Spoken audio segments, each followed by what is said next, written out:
Update. Am I the a-hole for showing my coworker what just being honest can be like? Original post. I don't know how else to put this because it's a weird situation.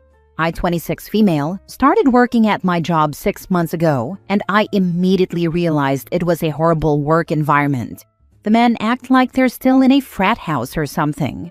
There is one in particular who is like their evil leader. Let's call him Jake, 30s male. He says he's just honest and talks about free speech, or how he just says the first thing that comes to his mind. He is just disrespectful and a bad person in my opinion. I started looking for a new job 3 months ago, but haven't had any luck with the same pay, so I'm still here. As I said, he is cruel and mean to everyone, especially the women and a couple of guys who aren't alpha enough. For more context, I have ADHD and other things, and I struggled a lot as a teen and early 20s to be kind to people and myself. I also still have impulses to say all the mean things that come to mind, but I worked hard in therapy to stop those thoughts and redirect myself elsewhere. Anyway, I decided to give him the same treatment he gave everyone after he told a pregnant coworker he couldn't understand how her husband hadn't cheated on her yet because she's a cow now. I started about 3 weeks ago. He came to talk to me and told me I'm basically a dude because I don't have enough chest, and I told him, Jake, are you balding, or was your forehead always that inhumanly big? And so on. But yesterday we were talking with a few coworkers about all I cooked for New Year's because I tend to go overboard, and they were impressed with my dinner. He came over and started saying nonsense and throwing insults. So I said, see, this is exactly why your daddy left you. And I continued with my conversation. Well, he talked to HR, and I have an appointment to talk to them on Thursday. However, my coworkers said they would support me, and they decided to file complaints against Jake now and document his behavior. Apparently, they already did, but HR just gave him a slap on the wrist, and they are angry now because HR wants to talk to me so fast. I'm not particularly scared about the appointment, but I wonder if I went a little too far. Yes, he started it, but I don't tend to lower myself to bullies' levels. I really didn't see any other way when HR never did anything about the complaints. I don't really want to apologize to him, but I'll do it if I cross the line, because as I said, I work hard in therapy to be as decent a human as I can be, and maybe this wasn't the best way to handle all this. So, am I the a-hole? Now for the top comments before reading the update. Not the a-hole. Don't dish out if you can't take it. Also, it wasn't very alpha of him when he involved the HR LMAO. Everybody else in that place should just give him back the same energy. Maybe he'd quit.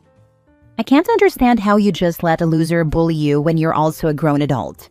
For the women, I can understand a little more because these types of guys are unhinged, but as a man, beat his butt outside of work or something, lol.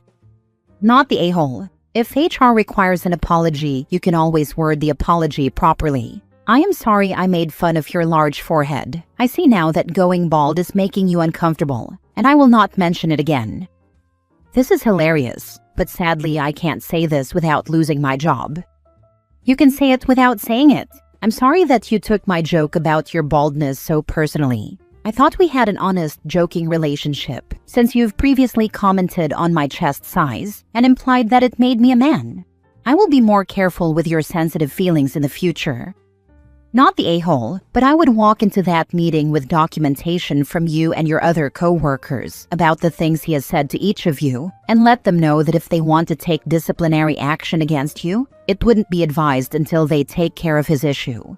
Should they decide to discipline you, I would take the evidence from your other co-workers and yourself, signed by each person, and let HR know you'll be talking to an attorney about harassment in the workplace and a hostile working environment. HR is there to protect the company, not you. The minute they know there are serious issues, they'll suddenly address it. Also, do we know if Jake is friends with his HR person? Because that could explain the slap on the wrist. This is a good idea, thanks. I don't know if he is capable of making friends, but it's worth looking into that. Now for the update. Well, I had my meeting with HR, and it went relatively okay. First of all, I went into detective mode and found out that one of the HR guys, Dylan, was related to Jake. Their moms are cousins, so they don't have the same last name or anything. But I found Jake's mom's Facebook and then a picture with Jake's mom, Dylan, and his mom. I screenshotted it, talked to my supervisor, and he decided to come with me to the meeting. In the meeting, there was Dylan, his boss, Jake, my supervisor, and me. Dylan tried to lead the meeting and suggested immediate termination, but my supervisor told him we would have our meeting with the other HR guy because I deserved a neutral meeting, and then showed both of them the picture. Dylan's face dropped, but he didn't say anything else after that and just left the room. The other HR guy talked to me and my supervisor, and I gave him my story, along with about 12 notes signed by my coworkers describing their experiences with Jake. The HR guy called a couple of them, including my pregnant coworker, into his office after dismissing me. On Friday, I had another meeting, but it was only me and the HR guy. I talked about how uncomfortable I felt and how everyone tried to do the right thing by reporting him, but HR never did anything. He said he understood, and that, sadly, Dylan was not impartial in his actions by covering for Jake, but that it had been dealt with. He said I wasn't going to get written up or anything, and that I was in the clear, but he asked me not to repeat this. I told him I wasn't planning on doing it again, and he just told me to go to him if something else happened. Yesterday, I got to the office and everything was normal, but at noon my supervisor came to find me and my pregnant coworker and told us that Jake and Dylan were let go. He said Dylan might have some legal troubles with the company, but he couldn't discuss that, and asked us not to say anything about it to anyone else, and that people would realize about Jake anyway. I also have a second interview at another company next week. I'm hopeful but also nervous, because I've had interviews before that didn't go anywhere in the end. That's all. It was more dramatic than I expected. I thought they'd fire me and keep Jake or something, but finding out Dylan was covering for Jake because of their family relationship helped me tremendously. Thank you for the advice. It was really useful. I remember your first post and I'm glad to see this update. I'm guessing that Dylan's employment in the HR department is how Jake managed to get away with this stuff up until this point, since clearly no one knew about the connection until you pointed it out. That lines up with what you said in your first post about Jake only getting a slap on the wrist before. My additional guess regarding Dylan is that the legal troubles could very well have something to do with proof that he covered up for Jake in the past, including perhaps some instances that could have opened the company up to a lawsuit for either something Jake said or wrongful termination of an employee who reported it. Good for you for doing a little digging and finding what you did, then bringing it with you as proof and leverage. Glad Dylan and Jake had the day they deserved. It's also possible they didn't disclose their relationship and that on top of everything else is putting Dylan especially in hot water. This is one of those rare updates where things actually went the way they should. You handled this incredibly smartly by bringing evidence, witnesses, and your supervisor. Dylan pushing for your termination and then going silent the moment you expose the conflict of interest says everything. You did not overreact. You documented a pattern and let HR do its job once the right person was involved. I am really glad you are in the clear and that both Jake and Dylan were let go. As for the new interview, being nervous is normal, but you proved you can handle pressure and advocate for yourself. That matters more than you think. Good luck. The reason this went so well, I think, had very little to do with the evidence that Dylan is a piece of crap, and more to do with the fact that the HR boss suddenly had a serious and potentially illegal problem on their team, which they are accountable for. This would have become immediately obvious the moment their employee pushed for summary dismissal without exploring the evidence. OP finding out about this conflict of interest and having proof is what absolutely sorted this out. Next story. Am I the a-hole for skipping my own surprise birthday party once I found out it wasn't really for me? I have never been big on birthdays. Don't get me wrong, I don't hate them. I just prefer something low-key. Dinner with my closest friends, maybe watching a film, something small basically. Everyone close to me knows this, especially my sister, let's call her Maya, who loves big gestures and believes every birthday or achievement needs balloons, a theme, and much, much more. 2 weeks before my birthday, Maya started acting strange. She kept asking me if I'd be free that Saturday, and acted weirdly when I asked why. I suspected that she was up to something, so I told her again that I didn't want to party. She just laughed and said that, as per usual, I was being no fun. A couple of nights ago, the night before my birthday, one of our mutual friends let it slip that it was a party. She mentioned what she was wearing. Anyway, it turns out the whole family was invited and it was at our parents' house. Some coworkers were also invited, but here's the kicker: my freaking ex. For a little context, my ex and I broke up about 2 months ago. It ended pretty badly, no abuse or cheating, but it wasn't a pleasant ending. I've made it pretty clear to everyone in my life that I want no contact. Maya knows this. However, she's told me multiple times that I should just get over the whole situation because he's a nice guy and that he's been a part of all our lives for years.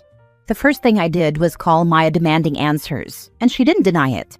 She just said that we could finally talk it all out. She admitted that she hadn't just thrown this party for my birthday, but also so everyone could see my ex again, and we could fix things between us. She literally said to me that I'd thank her later. I went mad. I said to her that she had no right, that I would have been ambushed into the situation on my birthday, and this was all after I had specifically said that I didn't want a party. She just said that I was dramatic and bloody ungrateful, that she had this whole thing planned because I wouldn't find better, and it was a good gift. She said everyone had gifts and had traveled, and that everyone was excited. So yesterday, my birthday, I completely powered off my phone and didn't let anyone know, other than my best friend. We went out for lunch and went on a walk together. I ended up having a great day. When I finally got home, I turned my phone on and it was mental. Maya was fuming. People were disappointed, and people even said I embarrassed Maya. Maya is now basically saying that I ruined the whole party and made it all about me. It was literally my birthday. She says that she did it out of a good place in her heart, and that I should at least apologize for not showing up and letting people know. So, am I the a-hole? Not the a-hole. And you should post on your socials to let the rest of your family and friends know you told her not to do that. And she went ahead anyway, so they know it's her fault, not you. I'd wager that OP is not a post to my socials for the whole world to see type of person. I don't have an issue with it. However, I'd rather email or text everyone privately. There's no need to create any more drama over the situation. That's like adding fuel to the fire, lol. Not the a-hole. Don't be surprised when Maya and your ex end up dating. Oh my god, this was exactly my read of the situation. Yep, she needs to send a group message stating she explicitly said she didn't want a party, and that under no circumstances did she want to see the ex. When she learned of the party, she gave her sister a chance to at least uninvite the ex. When that was refused, she decided to control the one piece she could, her own attendance. If the family would prefer to keep company with the ex instead of her, that is fine, but they should let her know so she knows which numbers to erase from her phone. Last story. Am I the a-hole for refusing to leave my job so I could take care of my disabled brother? I'm 22, female, fresh out of college with a marketing degree. My 19-year-old younger brother Alex has Down syndrome.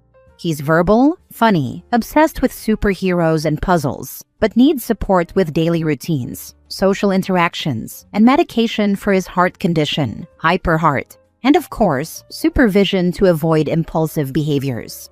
He attends a day program for young adults with disabilities and lives at home. Our parents, mom 48 female and dad 50 male, both work. Mom part-time retail, dad in logistics. From middle school onward, I was Alex's main helper. After-school pickups, homework, meds, meltdowns, bedtime stories sometimes. My older sister, 25, moved out early and was rarely asked to help. She is busy with her career. I skipped clubs, parties, even frats because Alex trusts you most. He calms down faster with you, according to my parents. I still graduated on time and landed my dream entry-level job at a high-end tech firm. Starts next month at $65,000 a year and great benefits. My parents congratulated me until Alex's day program cut hours due to funding issues. There are no spots in alternatives for a long time, and private aides cost over $35 an hour. They claim they can't afford it. They 100% can. So, at a family lunch last week, they cornered me. Alex's program is ending soon, and they said, "We need you to quit the job and stay home to watch him during the day because you're the only one he truly listens to." It's just temporary family duty, and you need to take care of your brother. I was shocked. The job is my foot in the door. Deferring means losing it, restarting applications, maybe relocating. I've waited years for this independence. I took care of my brother for a long time, and this job meant everything to me, living my life again. They brushed it off. Jobs come and go. Alex didn't choose this. You've always been amazing with him. We can't risk a stranger messing up his routine, etc. Then I asked why my sister couldn't help, or why they couldn't adjust shifts or use savings. Mom teared up. She's got her own life now. We've given up so much. It's your turn to step up for your brother. But I was already taking care of him fully.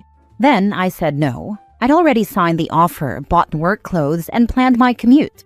This is my future, and I don't want to miss it. Dad got mad. So you're picking a paycheck over your disabled brother's well-being? What kind of sister are you? I packed my things that night and moved in with a friend after a while. It was intense. My parents told family I'm ditching Alex for some fancy job. Relatives call me selfish. A few months won't ruin your career, but lack of care could devastate him. I genuinely love my brother. He has disabilities, but he is the kindest brother anybody could wish for, and I really care about him. But I feel like I did everything in my power to be there for him. Please be honest. Am I the a-hole? Not the a-hole. You are not obligated to be your brother's free full-time caretaker. We only get one life. You need to live yours. Take the job, move out, and live your life. That doesn't mean don't spend time with your brother, but you need to prioritize your life first. Your parents are calling you selfish because they are used to being able to dump things on you and have you do it. Now is the time for that to stop. I bet if you ask your brother, he'd want you to be happy in life. And that means taking this job and setting yourself up for a good future. Anytime a relative gives her a hard time, OP needs to tell them they can talk when they quit their job to look after the brother. She was parentified to a ridiculous degree. Now she deserves to live her 20s. Sounds like your mom is choosing a paycheck over her son. You know, if you did stay temporarily, there would be a series of events that would keep you there a very long time until you became his permanent caregiver. It's nonsensical from a pure financial standpoint for OP to give up $65,000 to stay home while mom keeps working retail. I think the reason they're asking OP to care for her brother versus asking OP to help pay for care they can't afford is because the parents' long-term plan is for OP to take care of her brother forever. I really encourage OP to look into therapy. This isn't going to be an easy boundary to set and enforce. Having a neutral party you can talk to, who can help support you in figuring out how you want to handle all of this and following through, would be helpful.